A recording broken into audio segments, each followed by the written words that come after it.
Kicking off the list at number 10, lost treasure. All right, listen up, you buccaneers. There have been so many shipwrecks all throughout history that right now, at this moment, there's about $60 billion worth of sunken treasure just waiting, just out there waiting for you to put on your goggles and explore. Deep sea exploration teams have found a few recently. That's exciting. Back in 2012, we discovered the Port Nicholson, which was a World War II British merchant ship that sunk with 70 tons of platinum ingots. So many ingots. Ingots.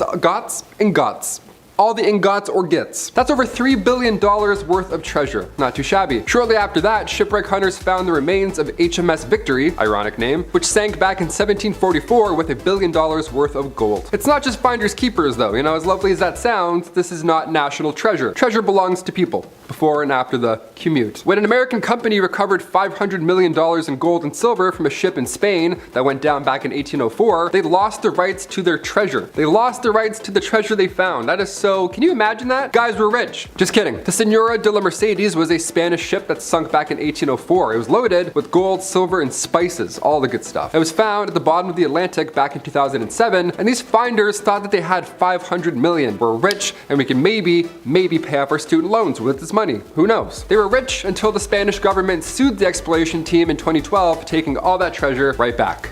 All of this treasure. Yeah, not theirs anymore. Number 9, magnificent alien. How don't I talk about this little guy? Here we go. While the rest of the world was in panic mode, a new sea sponge was discovered in 2020, named Advena magnifica, which translates to magnificent alien. Literally, this thing's a little alien by himself. This sponge literally gets its name because it looks like ET. And to be fair, yeah, it looks like ET. Little phone home looking. An ROV found this sample over 6,000 feet deep in the Pacific Ocean. They found it in what they called a forest of weird. That's just what you want to hear. Hey, how's the ocean? Oh, it's weird. Great, I'm not gonna ask anymore. Just alien sponges sticking their ET heads out hoping for some passing food. That's what the ocean is. Cristiana Costello Branco, the researcher who found this deep sea squishy, explains the discovery in an NOAA interview, saying, as all of these organisms are intricately connected, by documenting and describing marine biodiversity, we are building a better understanding of life and the impact of humans on Earth, and in this case, in the ocean. End quote. This little guy is the key to humanity's survival. I feel it. You can see it in his eyes, really, he's confident. Number 8, underneath Thwaites Glacier. We've seen some fascinating stuff here on Most Amazing Top 10, specifically underwater footage. We can't get enough of it. We love exploring the deep, as do you, hence why you're here. Hi, welcome back, thank you. Hit that thumbs up. This next one, I honestly couldn't believe. It's actual footage from the bottom of an Antarctic glacier. This glacier, though, is the size of Florida. So if it collapses, our sea levels could rise 10 feet. So yeah, let's drill a hole through the middle and see what's up. We'll send a camera down, no problem. In 2019, researchers did just that. They drilled 2,300 feet through the Thwaites Glacier, dropped a robot with a camera down it, and saw this. Now this is the first time we've ever seen the grounding zone of Thwaites Glacier. Lead scientist Brittany Schmidt says this project is a dream come true. Yeah, no doubt, this is beautiful. She describes it as her walking on the moon moment. There's only a meter of space between the bottom of the glacier and the rocky seafloor. Would you swim underneath it? Be honest. I would. No, I wouldn't. I would do this and come back really quick. Number 7, the rare whalefish. Located in California's Monterey Bay, scientists were able to get a close look at a fish with no eyes. So he probably didn't know he was being filmed. That's just unfair if you ask me. This little guy over here relies on his other senses to hunt and pick up on its surroundings. This footage was from over 6,000 feet deep, so the lack of light just decided the whalefish doesn't need eyes anymore in evolution. Isn't that great when evolution's like, you know what? You don't need eyes. It's pretty dark. You're good. Give me them, Jeepers Creepers, give me your eyes. It's great to get footage of them because whalefish are rarely recorded in the deep, let alone recorded alive. This guy is alive and well. Look at him go. Not too fast, not too slow, he's on his own pace. He's doing his own thing. Number 6, not treasure. We kicked this list off with some deep sea treasure. That's always fun, you know, until it gets reclaimed and your year's worth of exploring goes to waste. But many deep sea ROV trips are not ideal. They're not fun. We don't always find a mammoth tusk or a glow-in-the-dark shark. Sometimes we find barrels of waste. This dump site here was discovered off the coast of LA, 3,000 feet deep. These ROVs found around 27,000 barrels of waste. Yeah, you thought I was gonna say 27. That's pretty bad. Add thousands. The 2021 discovery was deemed staggering. Yep, I'd say so. You can literally see in these photos this aura of toxic waste like emitting from it. I don't see any ET sponges here. This is a graveyard. This is no good. ET wants nothing to do with this. Number 5. Hydromedusae. Sounds like a spell. Sounds like a Harry Potter spell. Another crazy deep sea alien fish. Here we go. Let's do it. Never swimming again after this list. During a robotic exploration of the Marianas Trench in 2016, which is a pretty good place to get some deep sea fishies, researchers found a new unidentified species of jellyfish. How fun is that? We mentioned the immortal jellyfish on here before. That's always a good time. The jellyfish that Benjamin Buttons it. He ages backwards. That's cool. This is another crazy one, just a lot deeper. At first, it had its tentacles spread out as if it was ready to, catch some prey or some human or some ship. I don't know. It's ready for something. The tentacles act as a net, catch prey, which is interesting. A fish that fishes with a net. How lovely is that? Also super alien. He was found near the Enigma seamount at a depth of 3,700 meters. Hydromedusae jellyfish has a translucent bell, which is the most intriguing part when you look at it. Oh, also its insides are glowing red and yellow. So yeah, did I mention alien possibly? Because maybe. Number 4, deep sea hermit crab. The deep sea hermit crab, do I have to talk about it? I guess I have to talk about it. Instead of carrying around empty gastropod shells like a hermit crab normally does, the hermit crab we imagine when hearing their name, these deep sea hermit crabs carry around sea anemones with them. Yeah, they just walk on stilts. Look at these dudes. I'm sorry, deep sea crabs on stilts. I'm all set. This almost was number 1. This is almost worse than a spider. Let's pray he stays at the deepest depths of the Atlantic. Number 3, deep sea pigs. It's not what you think, don't worry, it's not horrible. These guys are a genus of sea cucumber, but they have these little tube-like legs and they look really cute, which is why I have to include them. Cute, also a little bit weird. These ones look weirder than normal sea cucumbers, which is an odd statement to make, but I'll stand by it. They like to live on the seafloor where they move through the sediment searching for their next meal, and they eat by extracting tiny little particles of organic matter that have fallen from the surface of the ocean. So they're just there, just waiting for scraps, just looking around. How sad is that? So hungry. Sea pigs measure around 4 to 6 inches long, so yeah, they're pretty cute. They're tiny guys. I'll admit it, they're cute. And they live at a depth of somewhere between 1,200 to 5,000 meters deep, so don't worry about any of these little piggies touching any of your little piggies when next time you take a dip, because they're quite deep. Small but mighty, their skin carries a natural poison, which would make them a horrible midnight snack, as squishy as they look. When brought up closer to the surface, they literally disintegrate, so don't try it if you see one. It's like the video of the raccoon where he tries to wash cotton candy. He puts it in and disappears. He's like...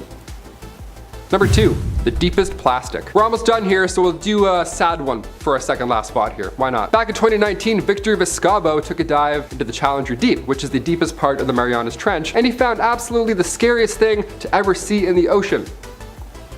A plastic bag. Yeah, you don't want any of this in the ocean, for sure. Some guy brought some spaghetti home for the family, tossed the bag out, now it's all the way down here, and he has no idea.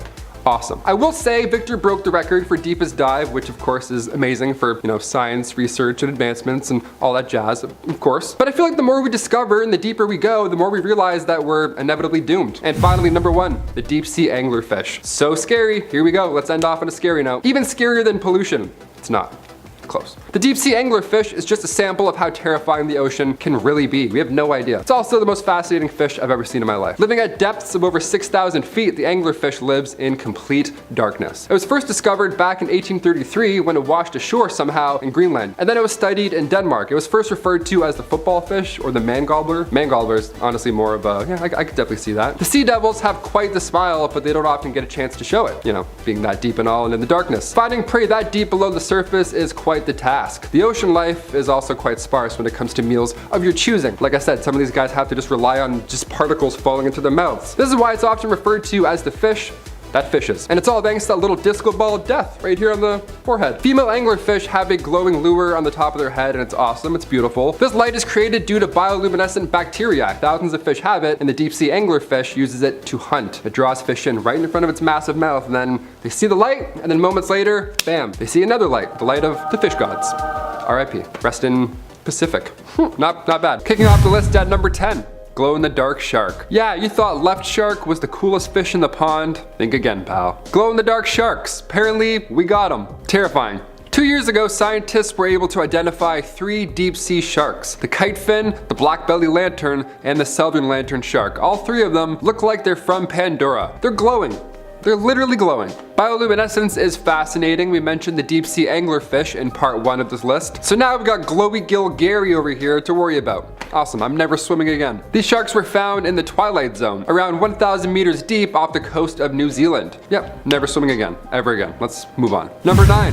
the frilled shark. Another scary shark. Awesome. Back in 2004, marine biologists discovered this dinosaur, the frilled shark, if you want to call it a shark, okay. It was lurking about 870 meters below the surface. This one looks like an eel, almost. It's so scary looking. Oh, I hate this. I hate the ocean. Frilled sharks can grow up to 7 feet long, and they fight like Daredevil. They can hunt in complete darkness. They don't need to see anything to whoop your ass. Remember that next time you're skinny dipping. Unless you can hold your breath for a seriously long time, you won't run into the frilled shark anytime soon. They're only found about a mile below the surface, so sleep swimmingly tonight. Number 8.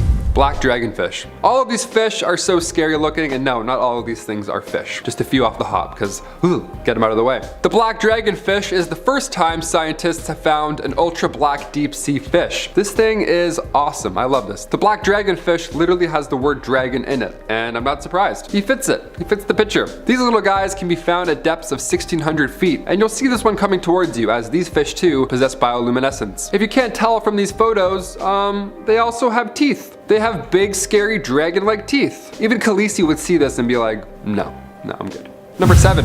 Apollo 11. They say space and the ocean are pretty similar, but nobody expected to find this. The engines of the Saturn V rocket that fell off during the Apollo 11 missions. They should have never been found, realistically. The odds here are just mind-blowing. Right off coastal Florida waters, found 16,000 feet below the ocean surface. These things are massive. They're so heavy we could barely get them out of the sea. You know who found this thing laying on the ocean floor for more than 40 years? Jeff Bezos. Yep, Amazon CEO Jeffrey Bezos. JBs. He found this. He found these back in 2012. What's the shipping fee for a couple of Apollo 11 rockets? It's probably not cheap. Number 6. USS Johnson. Once a US Navy destroyer, the USS Johnson sank during the Battle of Samar back in 1944. It sank after a battle with a large fleet of Japanese warships. Victor Vescovo, one of the few to reach the Marianas Trench, was the first one to stumble upon the remains of this sunken warship. The remains were found quite recently, back in 2019, and it's now known as the deepest known shipwreck of all time, which is a weird brag. She was found 6,450 meters deep in the Philippine Sea in the Pacific Ocean. To quote Victor, who at the time was leading said expedition, he says, "The wreck is so deep that there's very little oxygen down there, and while there is a little bit of contamination from marine life, it's remarkably well intact except for the damage it took from the furious fight," end quote. The ship is so deep that it took them a handful of trips just to locate the thing entirely. There were 327 crew members on board the ship during the battle, and sadly, only 141 of them survived. The diving team was respectful about their mission, and they laid wreaths both before and after their dives, which is just a nice thing to note off at this point,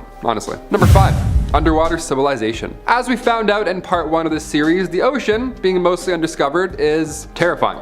Yep, never going in it again, for sure. But discovering a long-lost civilization underwater, okay, I'll admit, that's not scary. That's actually kind of cool. It's pretty neat. We like those. Found 65 feet below sea level off the coast of Sweden. Researchers from Lund University found a Stone Age civilization that dates to around 9,000 years old. They found artifacts that are in great condition, all things considered. They even found an elk antler axe. How epic is that? That's some Elder Rings kind of stuff right there. That's some good loot. Some of these discoveries, they still have to work out. They're not even sure what they found. What researchers do know is that this ancient civilization, they had a healthy life based on what they found. There's lots of food. Findings suggest that it was warm out often. It was great and all, until the sea rose up and swallowed the Swedish lagoon. The forest surrounding the lagoon just ceased to exist, and we're not really sure why. The more ocean we discover, the more we learn about our past. And if we can also find treasure along the way, that would be helpful. That'd be great. Number 4. USS Nevada. The USS Nevada was lost in 1948, and it wasn't until a year ago where she was seen again. Yeah, the USS Nevada was referred to as the unsinkable ship, and here's why. During the 1941 attack on Pearl Harbor, the USS Nevada was the only battleship to get away in one piece, but barely. It took years of repairs after that, but she returned to battle later in 1944 to support the Normandy invasion. A year later, it assisted in 2 atomic bomb tests, and post-World War II, she was finally deemed too ancient for service. So the Navy used the USS Nevada as target practice, and it took them 5 days and lots of power to finally sink it. How impressive is that? They almost couldn't sink the ship when they tried. That's kind of brilliant. A torpedo was the final strike, and after it sank, the Navy wasn't even sure where exactly it ended up. It was more than 15,000 feet below the surface, so it could have gone literally anywhere. Cut to only a couple years ago, a joint expedition by Ocean Infinity and Search Inc., led by Dr. James Delgado, they found her, just 65 nautical miles southwest of Pearl Harbor, all the way down. Number 3.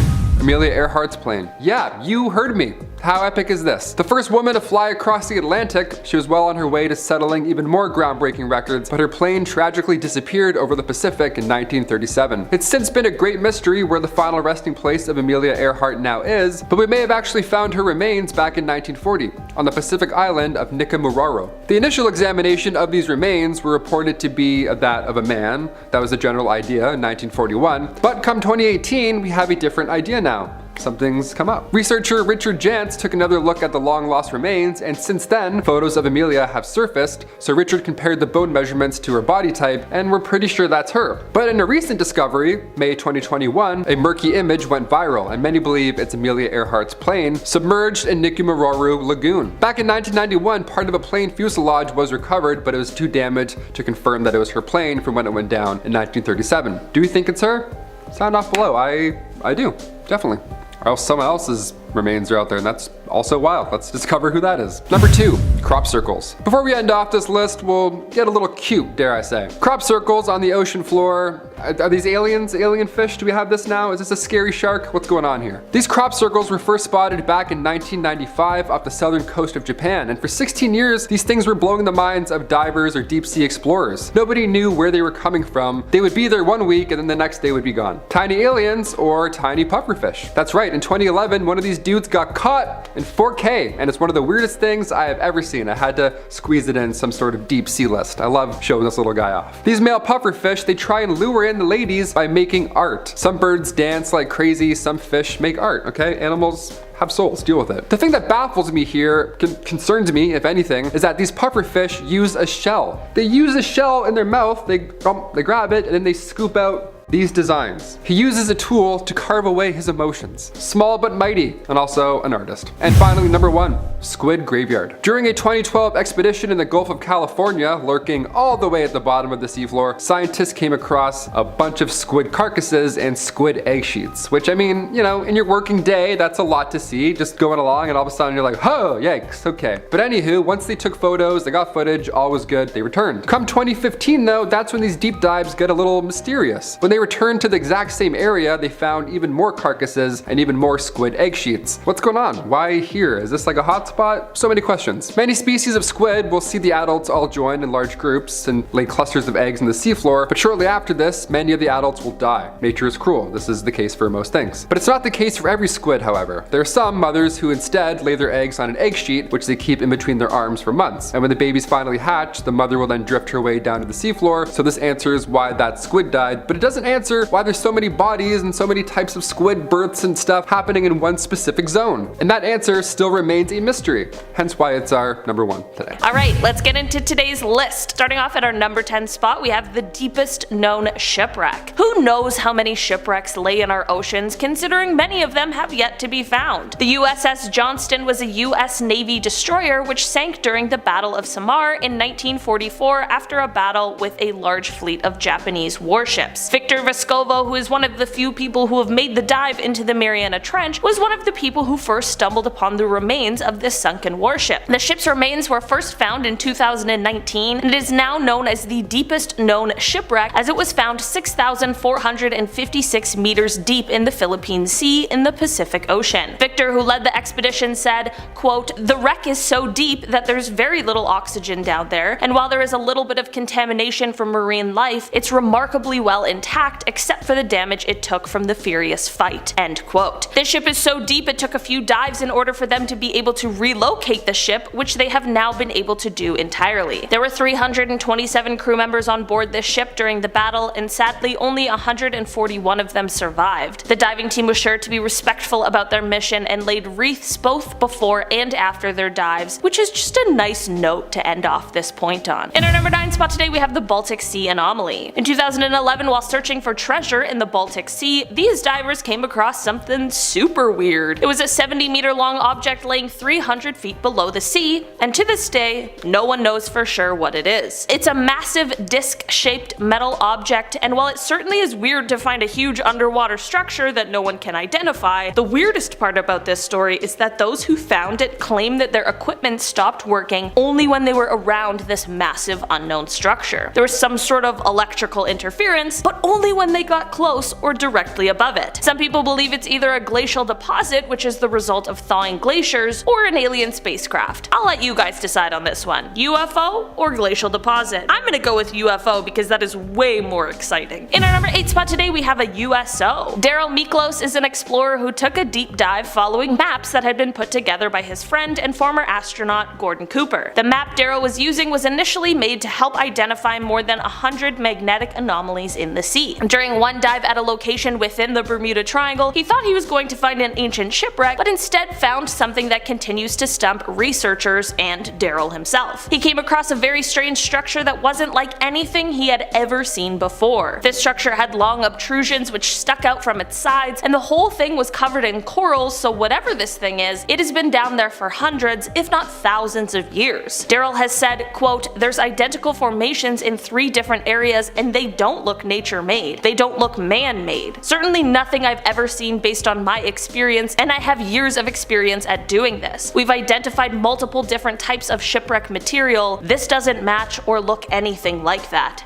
End quote. People have started speculating that this structure may just be the remains of a crashed UFO. If it isn't, then what else could it be? I'm feeling open to suggestions, so let me know. In our number 7 spot today we have a giant squid attack. While diving into the deep sea in a submarine, there's quite a few things that could go wrong. Some are certainly scarier than others, but I'm gonna go ahead and say that being attacked by a giant squid is somewhere on the list of bad ones. Maybe not life-threatening since you're in a submarine, but still absolutely terrifying. That is what happened to a pair of Greenpeace submariners while on an expedition in 2004 in the Bering Sea between Russia and Alaska. The squid sprays ink and is clearly quite stressed out, which I'll admit is actually kind of sad to see. It isn't quite clear exactly why the squid was in this area, as it is quite far north for its usual habitat, but it was there nonetheless. Researchers aren't exactly sure what kind of squid it was for sure, but all they know is that it was very, very large. I think it's safe to say that those people were glad that they were in a submarine that day.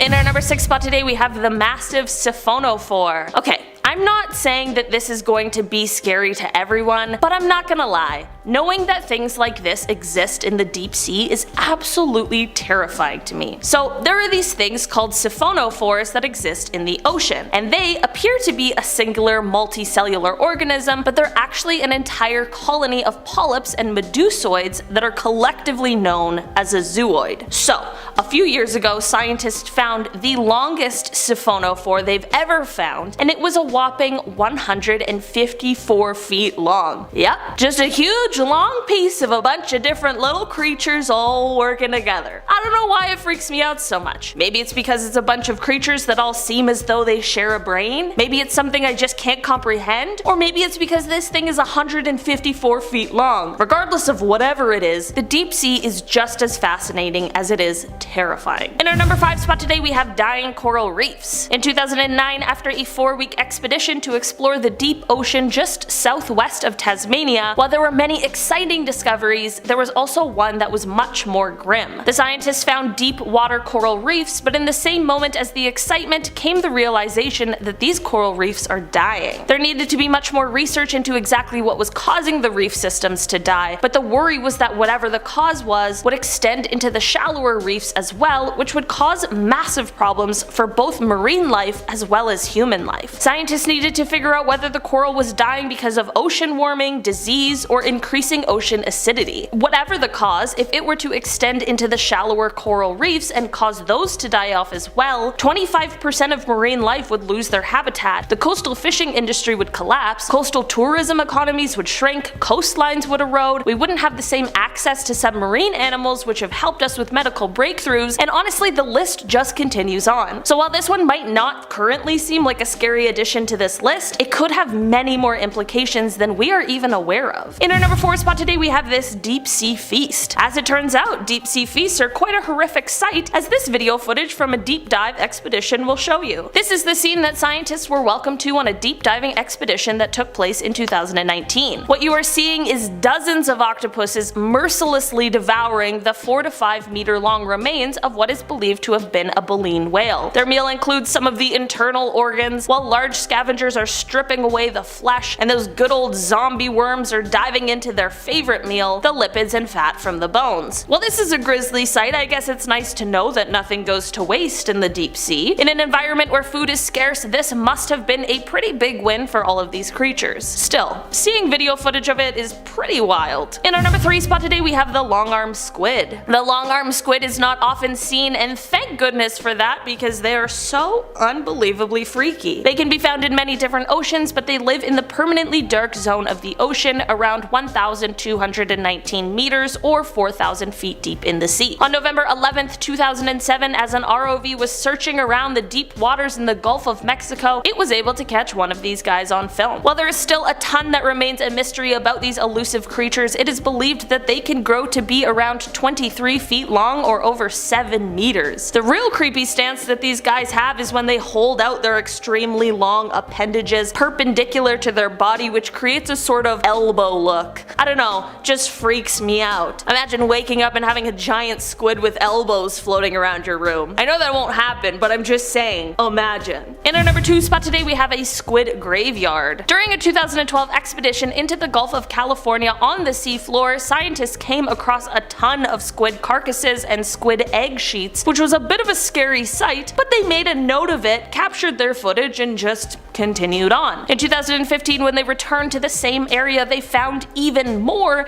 and now they really had to ask themselves, why was this happening? Well, they then took a look at the squid's life, and things started to make a little bit more sense, although it is still unclear. So, many species of squid will see the adults all join in large groups to spawn and lay clusters of eggs on the seafloor. Shortly after this, many of the adults pass away. This isn't the case for all squid, however. There are some mothers who instead lay their eggs in an egg sheet, which they keep between their arms for months. When the babies finally hatch, the mother will then drift her way down to the sea floor. So this answers the questions why the squid died, but it doesn't answer the question of why there were so many bodies in one specific zone, and the answer to that still remains a mystery. This is, however, an important part of the underwater ecosystem, as these squid carcasses then become food for the other animals that live in the area, such as crabs, sea stars, ratfish, and other crustaceans and bottom-dwelling scavengers. In our number 1 spot today we have the guardians of the underworld. I'm here asking you why there are so many insanely large creatures in the deep sea. I know, deep sea gigantism, but still, why? So here we are talking about another insanely large creature. This time it's a jellyfish, which has been nicknamed the guardian of the underworld. This creature can reach 10 meters or 33 feet in length, and despite its enormous size, it isn't usually caught on camera. Thanks to the Embark's ROV, however, more video footage was able to be captured of this amazing and terrifying jelly. In the 27 years that the Embark's ROV has been patrolling the deep sea, they've only observed this animal 7 times, so it really does feel kind of special that we get a chance to take a peek at this thing in its natural habitat. While those long billowy things coming off of it appear as though they would be stinging tentacles, they're actually more like arms that help with feeding. It is thought that they use these massive arms to envelop their unsuspecting prey, and that was all I needed to hear to swear off the ocean forever. The red coloring of these jellies helps them blend into the dark backdrop of the sea, making them a perfect predator. A member of the Embark team said, quote, "It's one of the largest invertebrate predators known in the ocean, yet little is understood about its ecology and behavior." End quote. So, like many of the other deep sea creatures on today's list, there is still so much more to learn about these guys. At number 10 we have an octopus nursery.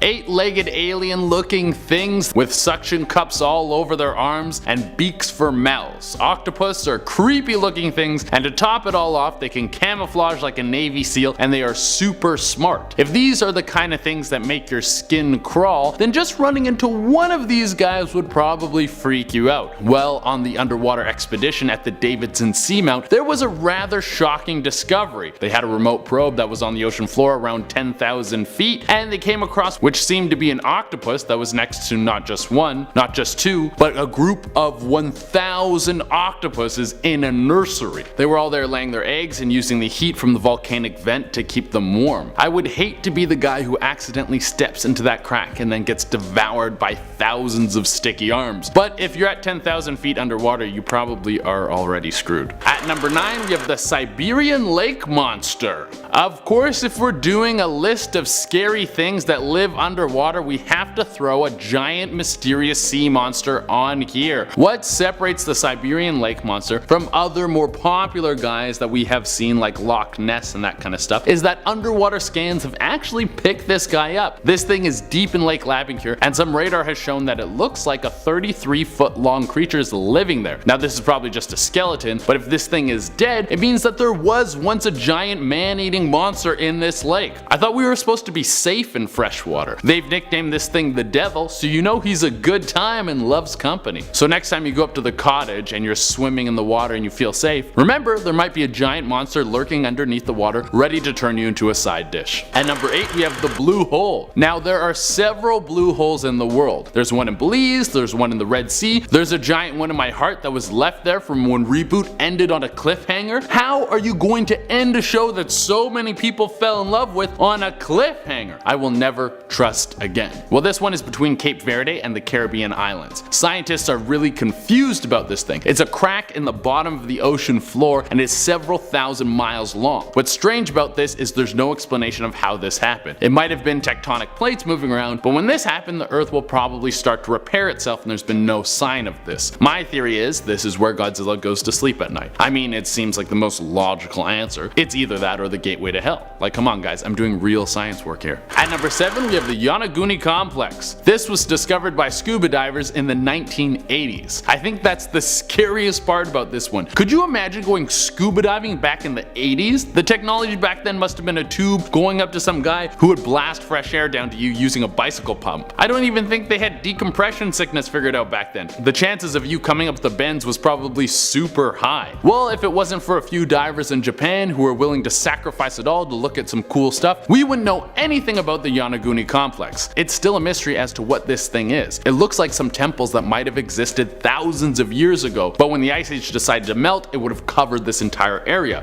This could be why an entire civilization got plunged underwater. Or the temple could have been on a cliff, and then when a massive earthquake hit, it knocked the temple into the water. But like everything in life, there are some haters who say this whole thing is just a natural rock formation. Some people just want to ruin everything. At number 6, we have Anacorra Cista Twista. One of the reasons why the underwater world is such a mystery is because we find things like this in there. Sure, there are beautiful things down there like bright fish and chubby marine mammals, but there's also the unknown, unidentified organisms like Anacorra Cista Twista, which should be the name of an 80s hair metal band. But what is this thing? Well, it's a protist. And what is a protist, you may ask? Well, it's an organism that doesn't belong to any animal group, fungus, or plant group. What does that mean? I really have no idea, you guys. I think it means it could be an alien. Some alien came down to Earth for a swim and then scraped its knee on some coral, and now we have alien creatures running around the ocean, probably waiting for you to pee so it can swim up your pee hole and then work its way into your brain. It's really the only logical answer. At number 5, we have the Bimini Road. How were the pyramids made? Was it aliens coming down to share their technology and secrets with us, or was it just thousands upon thousands of slaves who sacrificed their lives and their spines to build them?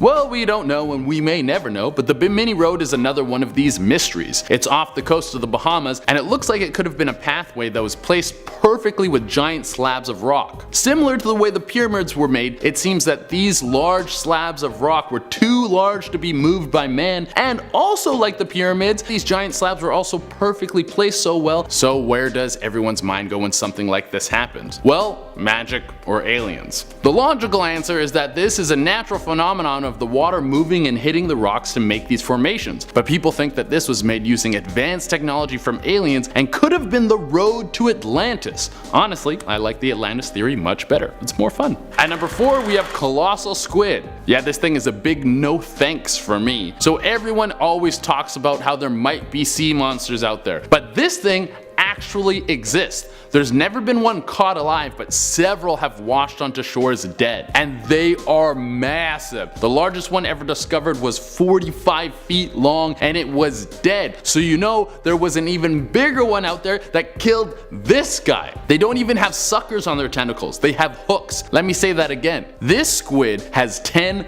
giant arms covered in hooks. This thing is straight out of a horror movie. Scientists aren't even sure what something this big eats. They think it probably feeds on whales or your deepest, darkest fears. I wouldn't be surprised if the colossal squid works part-time as a gatekeeper for hell. It makes me think that the old Greek stories about the Kraken might have been real. At number 3, we have underwater circles. Giant formations of circles that are formed underwater and nobody knows how they got there. These mysteries were discovered off the coast of North Carolina, Florida, and Belize. Now, what are they? Like many things on this list, myself and the entire scientific community have no idea. But here are some theories. Maybe they were formed naturally by either two things, water currents or some sort of animal mating ritual. Another idea is that these things were made by ancient civilizations before the Ice Age. All these things would have been above ground and might have been art left over by some old-timey tribes. And the third theory is that they look kind of like a bullseye, so it might be some sort of nuclear missile target, and if you hit it hard enough, the explosion will cause some sort of major natural disaster like an earthquake or tsunami. Or if we're lucky, both. At number 2, we have Megalodon. If you have a fear of sharks, you're gonna love this one. Megalodon was a prehistoric shark that was even bigger than the giant hook tentacle beast that was earlier on this list. If you've already forgotten about the colossal squid, it clocked in at around 45 feet long, where Megalodon was closer to 60 feet long. It was a 60-foot shark that could probably rip a blue whale in half in one bite. Well, maybe not that, but it was still a gargantuan creature with teeth the size of Brock Lesnar's fists. This thing wouldn't even chew you, it would just swallow you whole and then fart your skeleton out into the dark, cold ocean. At number 1 on our list, we have giant eyeball. A mysterious giant eyeball washed onto the shore of a Florida beach back in October of 2012. I don't know any other kind of giant eyeball other than a mysterious one. There's no super common regular giant eyeball just lying around. But this is also Florida. This is the state where people smoke crack at weddings and kiss alligators on the lips, so maybe it's a little more common over there. Well, this giant eyeball was found by Gino Cavacci, and he didn't know what the hell to make of it, so he took it home and then stuck it in his freezer. Then he called the cops, and the cops came in and told him, "We don't do giant eyeballs on the beach. You have to call the wildlife people." And then he called the wildlife people, and they were like, "What the hell is that?" And he was like, "I don't know. I brought it to you guys to try and figure out what it is." And then some people were like, "Maybe it's a sea monster," and other people were like, "No, it's probably from a marlin." And I think in the end,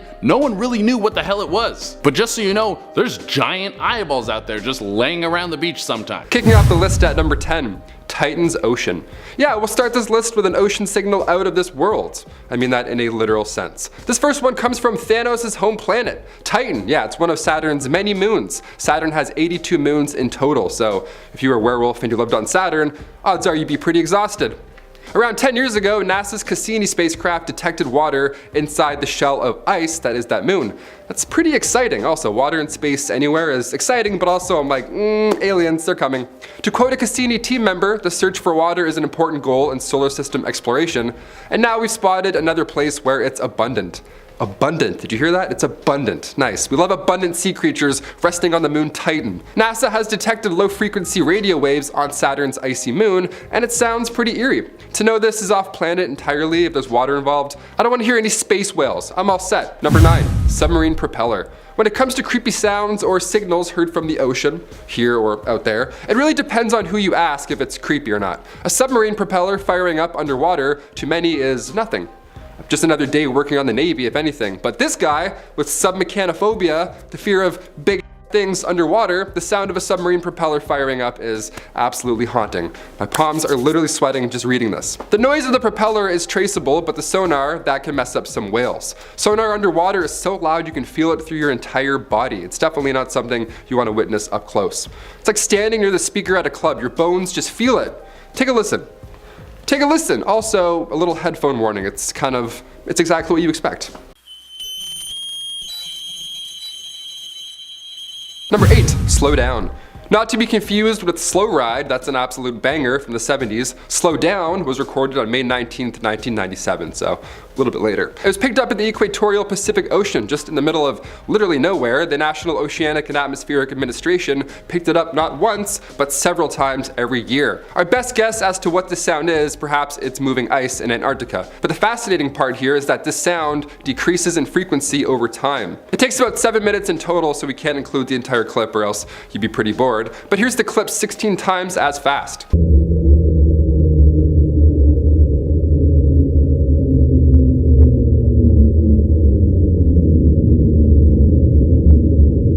Scientists believe the sound is a massive iceberg scratching against the ocean floor over, of course, 7 minutes. And then after 7 minutes, it came to a halt. But the fact that we hear this sound every year, that's the concerning part. We're like, why is it coming out and then halting again? Cthulhu, is that you, or is it a lot of ice melting? Most likely the latter, but who knows? Number 7, whistle. If you can whistle, honestly, hats off to you. I've been trying for years. My lips are too dry and too weak. I have weak lips, apparently. The whistle recorded in July 1997 is not weak, and as this list hints towards, it's certainly not dry. The thing with this mysterious sound is that it was only picked up by one hydrophone, meaning scientists can't pinpoint its location, making this an unexplained sound. It came from somewhere in the Pacific Ocean, so sleep with that in your head. Somewhere. How calming is that? Here's the unidentified sound. What do you think this is?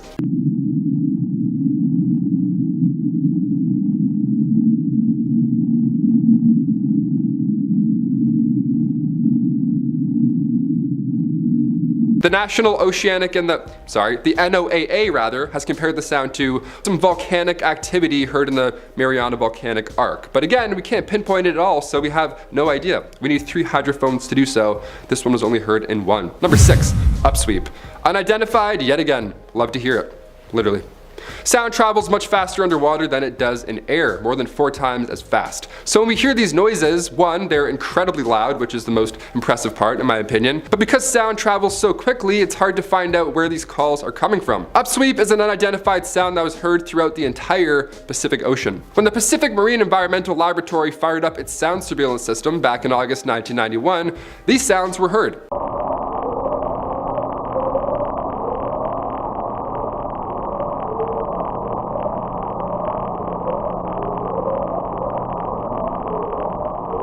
See, unlike the sounds we've covered so far, this one happens in real time.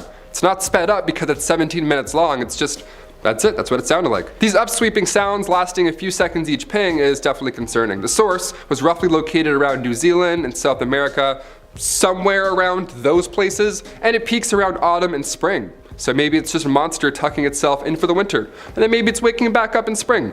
Who knows?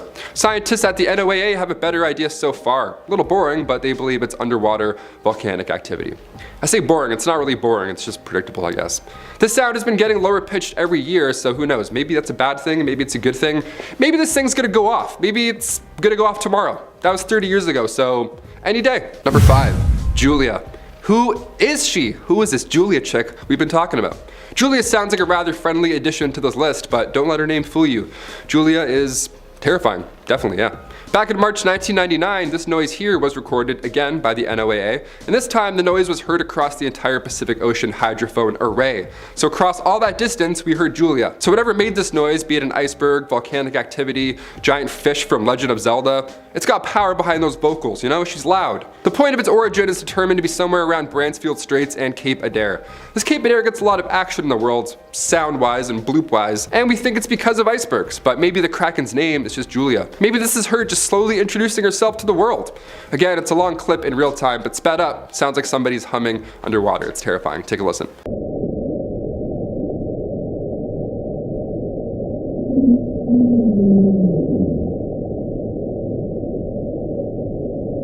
This one creeps me out a lot. I think I've heard the hum before. I don't know. Maybe it was Kid Cudi in the distance. Maybe it was this hum. Either way, I'm on board. The hum has been heard for decades now. We have no idea where the hum is coming from. Our best guess is that it has something to do with, of course, as the title hints, the ocean. A resident from Woodland, England spoke out on their experience saying, it vibrates through the house. We've turned all the electricity off in the house and we can still hear it. So it's not that. It's not tinnitus, that's a high-pitched sound and this is very low. If I put my fingers in my ears, it stops, so I know it's not in my head. It's heard commonly in Hawaii, Britain, North America, so it's, hey, everywhere. It's been heard everywhere, I guess. Some have called it the Windsor hum, which is insanely close to us, hence why I think I've heard it in real life. I put the microphone to you now, people, the fine people of YouTube. Have you heard the hum? If so, where were you? Comment down below. Number 3, 2021 boom. A little bit more recent for this one. Back in early 2021, San Diego residents reacted to what sounded like a sonic boom. Well, it's been heard 3 times since the initial report, and many still have questions. I have questions. Now you have questions. Windows were shaking, doors were rattling, all of San Diego heard and felt this thing. But what was it? An earthquake? Being in San Diego and all residents are used to earthquakes, but this was entirely different. Everyone felt something new here. Also, it helps to know that no earthquakes were reported at this time, so that theory is just out of the way. And the Marines didn't take responsibility for it as well. And if it was a sonic boom from a plane, well, that would be pretty obvious. We'd kind of have an idea. We'd have a few ideas if it was a plane ripping overhead. Plus, they're not allowed to do that kind of stuff that close to the coast. December 28th, 2021, residents were posting their thoughts on Twitter. One user tweeted, "San Diego is cool because I'm like, oh wow, just felt an earthquake, but not actually, it was a sonic boom." Well, keep an ear out for any more mysterious sonic booms coming from the ocean in 2022. The last one wasn't long ago at all. If you live in San Diego, drop us a comment, help us understand what's going on. Number 2, the train. This sound was given its name because, well, it sounds like a passing train in the distance. Simple as that. Sometimes it's not, scientific. It was first recorded on March 5th, 1997, and it sounds like my PS4. It sounds really loud. It sounds like a really loud, really hot fan that's gonna just lift up and take off in the middle of playing Warzone. I'm like, hi, no, come back. Here's the clip. The leading theory as to what's making the sound is not a surprising one. Large icebergs grounding near Ross Sea and Cape Adare. Again, that's probably the most plausible explanation here. Friendly reminder that more than 80% of the ocean is undiscovered, so my only question is, what if it's not? Number 1, 52 Hertz whale. I love whales because they're the closest thing to a dinosaur, in my opinion. They're massive, we have no idea how they mate, that's still a mystery. We mentioned that in another list. They're beautiful, complex creatures that we should just leave alone. Probably, definitely. Especially the 52 Hertz whale. Well, maybe not 2 alone, because there's a documentary about this sound. Joshua Zeman made a documentary about the loneliest whale on the planet. Sounds pretty depressing, but it's equally as interesting. For decades now, we've heard this sound. Back in 1989, the US Navy first detected this sound that measured in at more than twice the frequency of a normal, healthy whale call. So this thing's loud. Originally, what got them intrigued was the fact that this could have been a military mechanical sound, of course. But then they thought, well, maybe it's an animal. Perhaps this is like a new Cthulhu hybrid dinosaur thing that someone's working on. This is a lonely whale, but why is its frequency scaring away possible friends and mates? Starting off this list, in our number 10 spot, we have the train. The train is a sound that was first recorded on March 5th, 1997. It is often referred to as the train because, well, it kind of sounds like a train's whistle, or maybe like the sound of the wheels grinding against the tracks, but in my opinion, it just sounds like a ghost meetup.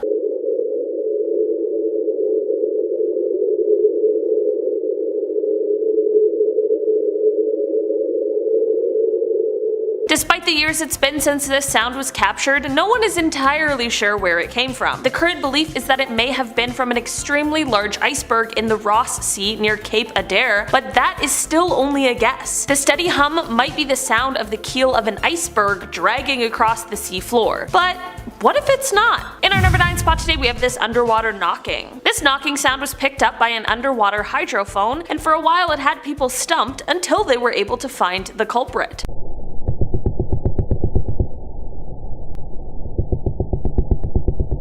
Before we talk about what this sound is coming from, imagine being in the deep, dark, icy waters and hearing that sound. It is straight up out of a horror movie, but as it turns out, the real source isn't quite as scary. This is actually the sound of a species of haddock fish. These types of haddock are a ray-finned fish that can be found in the North Atlantic Ocean. The males of the species will produce this drumming or pulsating sound in order to attract mates during the mating season. Outside of the mating season, a similar sound is also produced, and that is known to be used during aggressive encounters with other male fish. In our number 8 spot today, we have the 52 Hertz whale. This whale has been nicknamed the loneliest whale in the world, but the truth is, we don't even really know if that's true because we've never actually seen it. This whale, which we don't know if it's male or female or what whale species it belongs to, sings its song like no other whale does. This whale was first heard in 1989 on a hydrophone, and while the calls were most similar to that of a blue whale, there was one striking difference, and that was the frequency of the calls. This whale calls at 52 Hertz, with regular blue whales calling between 10 and 40 Hertz. Even fin whales are usually heard at 20 Hertz, so it left everyone stumped as to what could be going on here. A researcher named Bill Watkins dedicated his life to trying to reveal what exactly was going on here, and while he passed away in 2004, he found that this whale was not only unusual, but totally unique. The biggest challenge is the fact that we cannot locate this whale. Their calls can be heard for hundreds of miles and trying to find one single whale in the vastness of the ocean is next to impossible. Many people have suggested that perhaps the whale is deaf, and this is what has led to its unique song, but of course without the whale, how would we possibly know for sure? In our number 7 spot today we have Slow Down. Slow Down is another sound that was captured in 1997, but this one was captured on May 19th of that year. The 90s was apparently the height of the capturing weird, unexplained ocean sounds wave because wow, there are so many. This sound got its name because of the fact that the sound descends in frequency over about 7 minutes.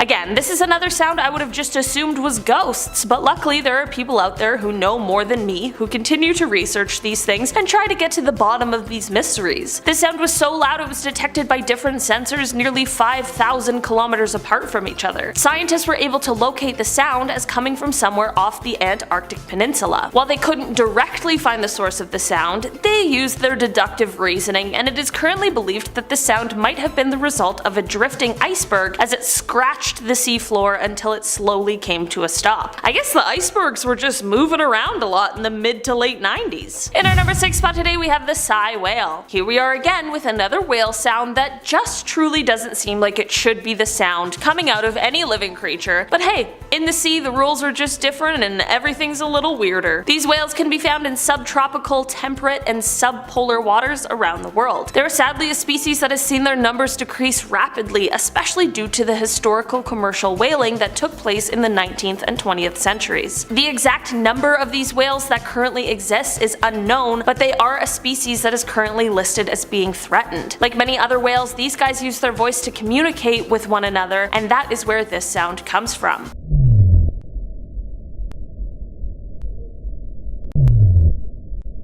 Other than the sound that they're making, the increase in noise under the water, especially man-made noise, is actually a threat to their existence. The sound can interrupt their normal behavior and drive them away from areas that are important to their survival, and sometimes intense exposure to noise can even cause one of these whales to strand and die, which truly is just awful. In our number 5 spot today we have Star Wars. Okay, you might be wondering why something relating to Star Wars is on this list since we are talking about the sea, but just listen to the sound and then tell me what you think.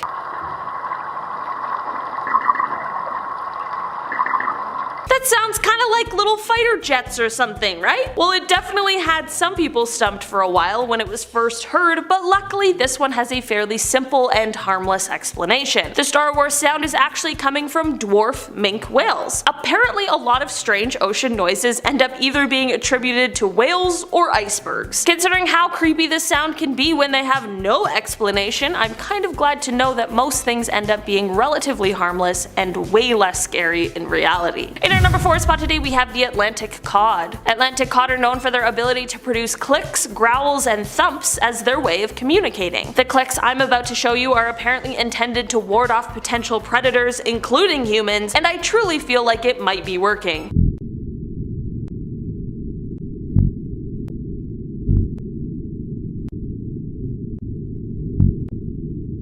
While this sound was recorded on a hydrophone, it's been said that divers who have encountered these fish in the ocean have also been able to hear these warning clicks so as to let them know not to get close. These fish also of course have different less aggressive sounds as well that they use for things like mating season or to be able to warn others of their kind of potential dangers that are lurking in the icy waters. In our number 3 spot today we have the ping. This is a sound that no one has been able to figure out where it is coming from. I'll admit this one wasn't captured by a submarine, but I had to include it because it is coming from the water and it is so mysterious that scientists and even the military still aren't sure what exactly is going on here. This sound can be heard in the Kikitalik region of the Canadian territory Nunavut and is coming from the Fury and Hecla Strait. This sound has been described by some as a ping and by others as a hum, but the main issue is that this area is a hunting area, and whatever the sound is, it is scaring off all of the wildlife. Because of the reports of this mysterious sound, sound even the military came to investigate, but still, no one is exactly sure where this sound could have been coming from or what it could be linked to. For now, the mysteries that lay below the Arctic ice are destined to remain a secret. In our number 2 spot today we have This sound is one that was captured on a hydrophone, and it truly sounds like someone just trying to add some inflection to their voice to ask a question.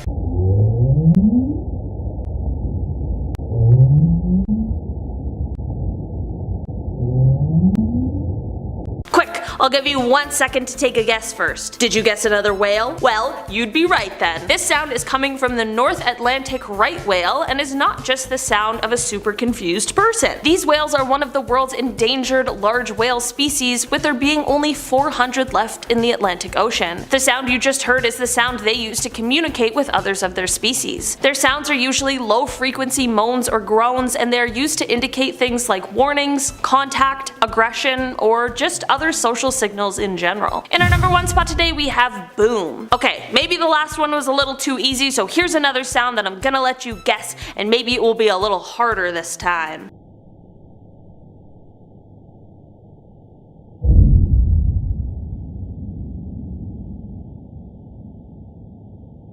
Do you have a guess as to what that big boom was? Apparently, that sound was caught on a hydrophone, and it is coming from an underwater oil rig. Remember when we were talking about the man-made sound pollution of the deep sea and how it affects the marine life? This is exactly the kind of thing we were talking about. I don't have the solution on how to make it better or how to fix the problem. All I know is that it is one, and honestly, how could it not be? That sound freaked me out while I was sitting comfortably at my desk researching, so I can imagine hearing it when I wasn't expecting it in the comfort of my own home. That just sounds awful. Okay, starting us off at number 10 is the death sign. I feel like the title of this one should be enough to warrant it as scary, but expand on it we must. Eagle's Nest Sinkhole qualifies as one of Florida's most treacherous underwater caves, if not the most dangerous. It's a deadly diving location, and it's famous for its mermaid shows, which really just means it has a bunch of lightless pockets and nooks and crannies that house a lot of rare translucent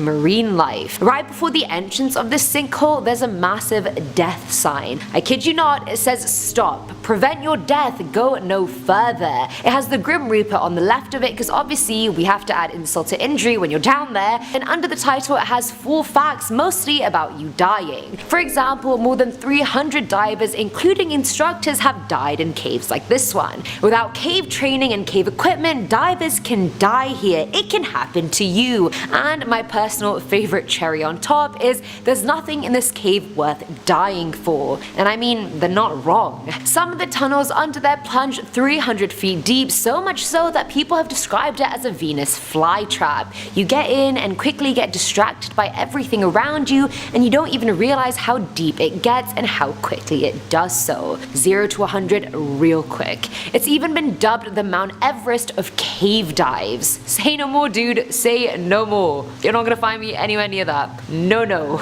No, no, no. Okay, coming in at number 9 is the sinkhole. Now, I've seen so many pictures of people literally diving into an endless black hole in the ocean, and I don't know how they do it. It's a black hole that, for all you know, could be hiding the last megalodon in there just waiting to pounce and eat you. I don't even get how people just free dive in there. Like, what if you don't have enough oxygen and energy to get all the way back to the surface? You're dead, mate. It's just too dark.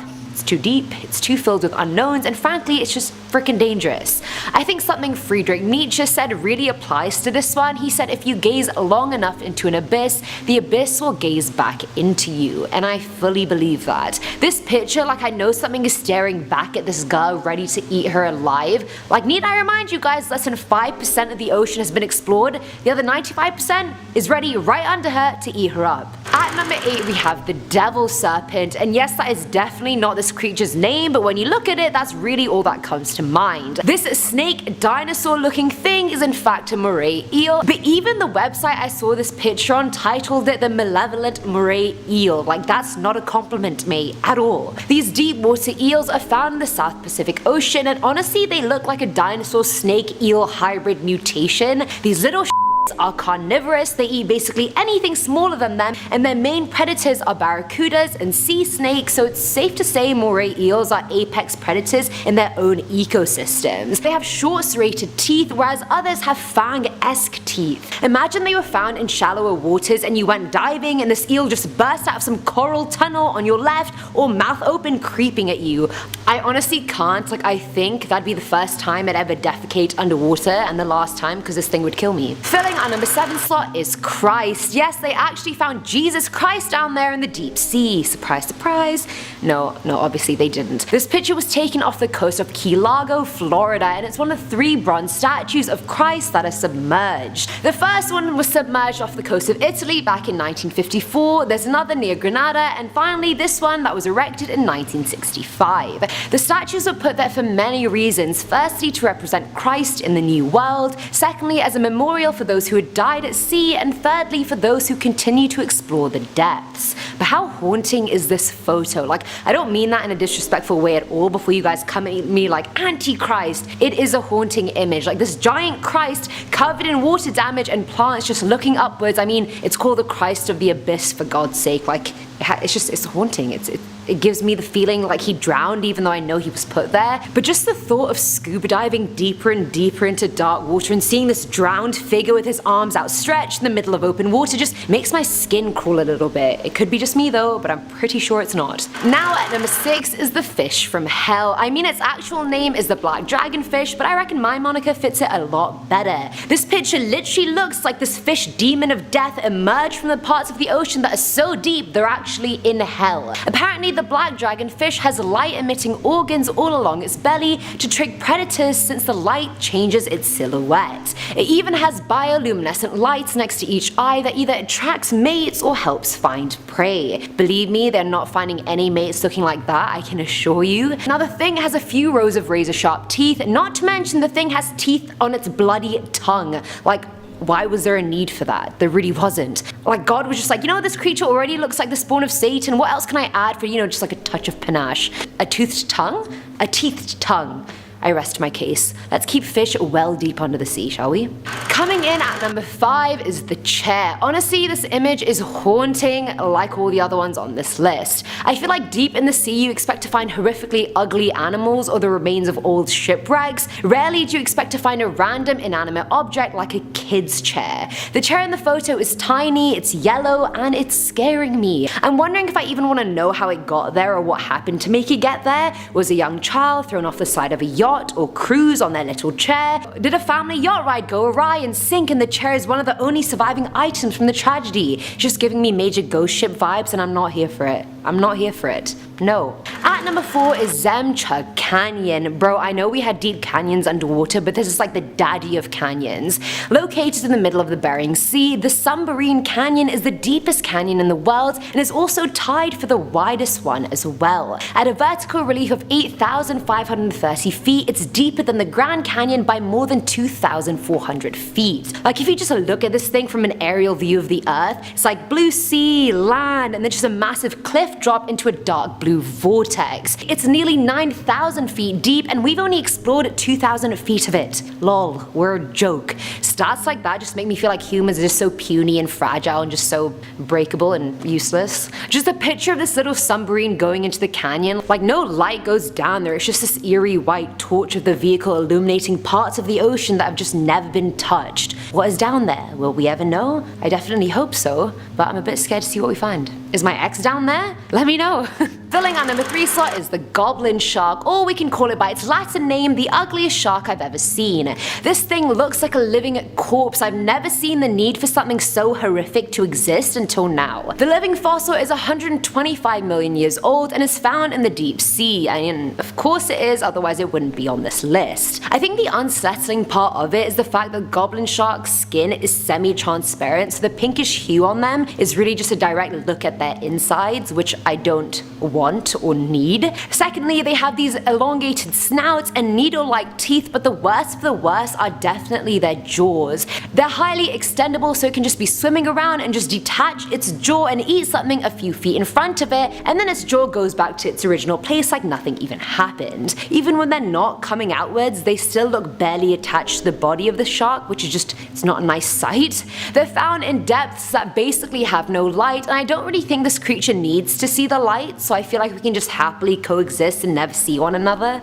It's a deal. Now at number 2 is the Titanic. I feel like it was expected that this was going to be on the list, but honestly I feel like I'd be doing a disservice if I host any ocean video and I don't include the Titanic. This event doesn't need any introduction, and if you don't know what happened with the Titanic, then I don't think you even deserve to know. So there's that. But now I'm about to tell you. In 1912, the Titanic hit an iceberg on its maiden voyage and sank, killing at least 1,500 people. The ship split into two and sank 12,415 feet below the surface, and the wreckage was only found in 1985. Water pressure at that depth is freaking lethal, and on top of that, the site is just ghostly. I feel like because we had so much information about the Titanic before it sunk, that seeing the pictures of the wreckage just make you imagine in detail what would have been going on the deck, who would have been living where the last song the band played was, just everything. The pictures just ooze its final moments, and honestly, I feel like it's haunted. I know we'll never know, but so many people died in this one event and drowned in and around the same area. I would honestly not be surprised for a second if their spirits and souls were trapped in the deepest parts of the ocean with the wreckage itself. That could honestly be a great idea for a gothic horror novel now that I think about it. I want to copyright that if possible,